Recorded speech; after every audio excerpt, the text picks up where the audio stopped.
Funding for this program is provided by. Additional funding provided by this is a course about justice, and we begin with a story. Suppose you're the driver of a trolley car. And your trolley car is hurtling down the track at 60 miles an hour, and at the end of the track you notice 5 workers working on the track. You tried to stop but you can't, your brakes don't work. You feel desperate because you know that if you crash into these 5 workers they will all die. Let's assume you know that for sure. And so you feel helpless until you notice that there is off to the right a side track. At the end of that track there's one worker working on track. Your steering wheel works so you can turn the trolley car if you want to onto this side track, killing the one but sparing the 5. Here's our first question: what's the right thing to do?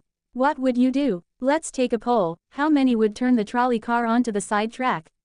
How many wouldn't? How many would go straight ahead? Keep your hands up, those of you who'd go straight ahead. A handful of people would. The vast majority would turn. Let's hear first. Now we need to begin to investigate the reasons why you think it's the right thing to do.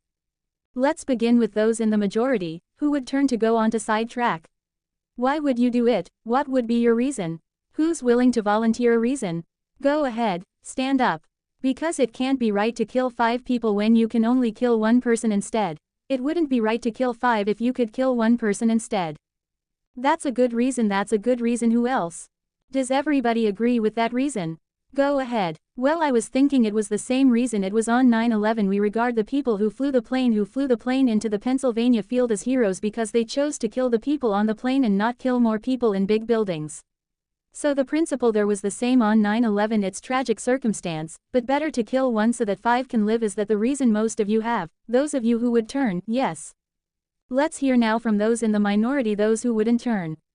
Well, I think that same type of mentality that justifies genocide and totalitarianism. In order to save one type of race you wipe out the other. So what would you do in this case? You would, to avoid the horrors of genocide, you would crash into the 5 and kill them. Presumably yes. Okay, who else? That's a brave answer, thank you. Let's consider another trolley car case and see whether those of you in the majority want to adhere to the principle. Better that 1 should die so that 5 should live. This time you're not the driver of the trolley car, you're an onlooker standing on a bridge overlooking a trolley car track, and down the track comes a trolley car. At the end of the track are 5 workers. The brakes don't work. The trolley car is about to careen into the 5 and kill them, and now you're not the driver. You really feel helpless until you notice standing next to you leaning over the bridge is a very fat man. And you could give him a shove. He would fall over the bridge onto the track right in the way of the trolley car. He would die, but he would spare the 5. Now, how many would push the fat man over the bridge? Raise your hand. How many wouldn't? Most people wouldn't. Here's the obvious question: what became of the principle better to save 5 lives even if it means sacrificing 1? What became of the principle that almost everyone endorsed in the first case? I need to hear from someone who was in the majority in both cases. As how do you explain the difference between the two? The second one, I guess, involves an active choice of pushing a person and down, which I guess that person himself would otherwise not have been involved in the situation at all, and so to choose on his behalf, I guess, to involve him in something that he otherwise would have. This escaped is, I guess, more than what you have in the first case, where the 3 parties, the driver and the 2 sets of workers, are already, I guess, in this situation. But the guy working, the one on the track off to the side, he didn't choose to sacrifice his life any more than the fat guy did he? That's true, but he was on the tracks. This guy was on the bridge. Go ahead, you can come back if you want. Alright, it's a hard question, but you did well, you did very well. It's a hard question. Who else can find a way of reconciling the reaction of the majority in these 2 cases? Yes, well, I guess in the first case where you have the 1 worker and the 5, it's a choice between those 2, and you have to make a certain choice, and people are going to die because of the trolley car. Not necessarily because of your direct actions. The trolley car is a runway thing, and you need to make in a split-second choice, whereas pushing the fat man over is an actual act of murder on your part. You have control over that, whereas you may not have control over the trolley car. So I think that it's a slightly different situation. Alright, who has a reply? Is that, who has a reply to that? No, that was good. Who has a way? Who wants to reply?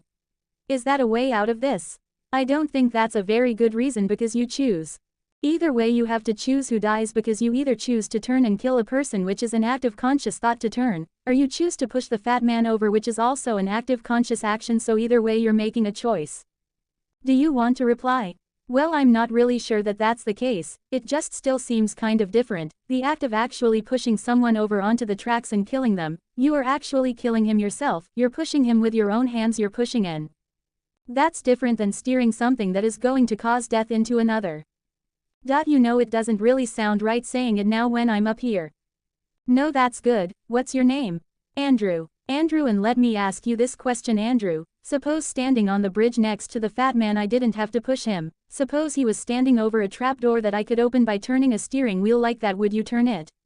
For some reason that still just seems more wrong. I mean, maybe if you just accidentally leaned into this steering wheel or something like that. Or say that the car is hurtling towards a switch that will drop the trap, then I could agree with that. Fair enough. It still seems wrong in a way that it doesn't seem wrong in the first case to turn, you say, and in another way, I mean in the first situation you're involved directly with the situation, in the second one you're an onlooker as well. So you have the choice of becoming involved or not by pushing the fat man. Let's forget for the moment about this case. That's good, but let's imagine a different case.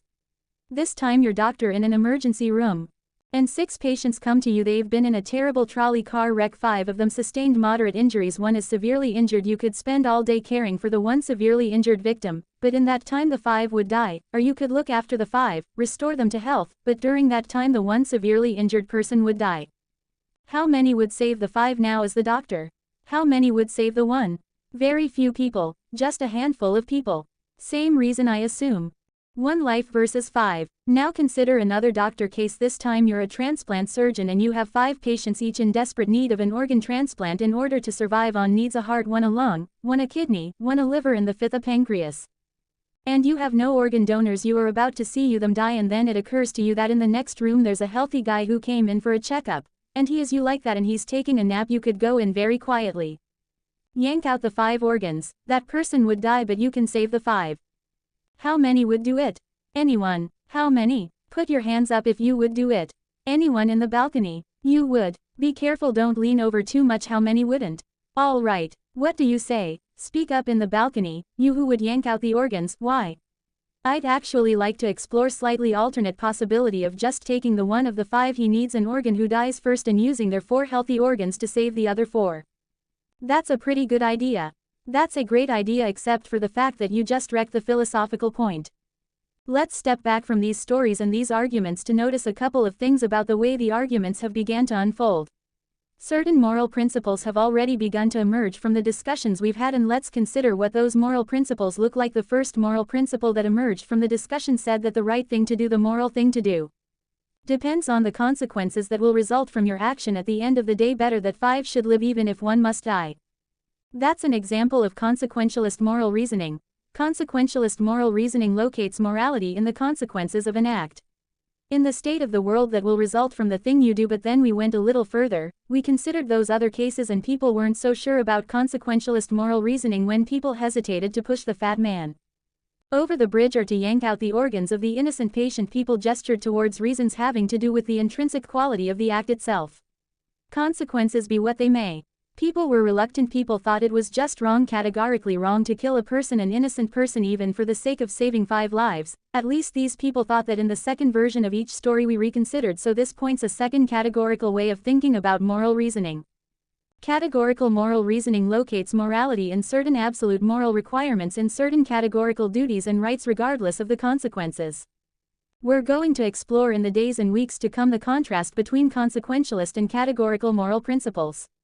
The most influential example of consequential moral reasoning is utilitarianism, a doctrine invented by Jeremy Bentham, the 18th century English political philosopher. The most important philosopher of categorical moral reasoning is the 18th century German philosopher Immanuel Kant. So we will look at those 2 different modes of moral reasoning, assess them, and also consider others. If you look at the syllabus, you'll notice that we read a number of great and famous books. Books by Aristotle, John Locke, Immanuel Kant, John Stuart Mill, and others. You'll notice too from the syllabus that we don't only read these books, we also all take up contemporary political and legal controversies that raise philosophical questions. We will debate equality and inequality, affirmative action, free speech versus hate speech, same-sex marriage, military conscription, a range of practical questions. Why not just to enliven these abstract and distant books, but to make clear, to bring out what's at stake in our everyday lives, including our political lives, for philosophy. So we will read these books and we will debate these issues, and we'll see how each informs and illuminates the other. This may sound appealing enough, but here I have to issue a warning. And the warning is this: to read these books in this way, as an exercise in self-knowledge, to read them in this way carries certain risks that are both personal and political, risks that every student of political philosophy have known. These risks spring from that fact that philosophy teaches us and unsettles us by confronting us with what we already know. There's an irony: the difficulty of this course consists in the fact that it teaches what you already know. It works by taking what we know from familiar unquestioned settings and making it strange. That's how those examples worked the hypotheticals with which we began, with their mix of playfulness and sobriety. It's also how these philosophical books work. Philosophy estranges us from the familiar not by supplying new information but by inviting and provoking a new way of seeing. But, and here's the risk, once the familiar turns strange, it's never quite the same again. Self-knowledge is like lost innocence: however unsettling you find it, it can never be unthought or unknown. What makes this enterprise difficult but also riveting is that moral and political philosophy is a story, and you don't know where this story will lead, but what you do know is that the story is about you. Those are the personal risks. Now what of the political risks? One way of introducing a course like this would be to promise you that by reading these books and debating these issues you will become a better, more responsible citizen. You will examine the presuppositions of public policy, you will hone your political judgment, you'll become a more effective participant in public affairs. But this would be a partial and misleading promise. Political philosophy for the most part hasn't worked that way. You have to allow for the possibility that political philosophy may make you a worse citizen rather than a better one, or at least a worse citizen before it makes you a better one, and that's because philosophy is a distancing, even debilitating activity. And you see this going back to Socrates. There's a dialogue, the Gorgias, in which one of Socrates' friends, Callicles, tries to talk him out of philosophizing. Callicles tells Socrates philosophy is a pretty toy if one indulges in it with moderation at the right time of life, but if one pursues it further than one should, it is absolute ruin. Take my advice, Callicles says, abandon argument, learn the accomplishments of active life, take for your models not those people who spend their time on these petty quibbles, but those who have a good livelihood and reputation and many other blessings. So Callicles is really saying to Socrates, quit philosophizing, get real, go to business school. And Callicles did have a point. He had a point because philosophy distances us from conventions, from established assumptions and from settled beliefs.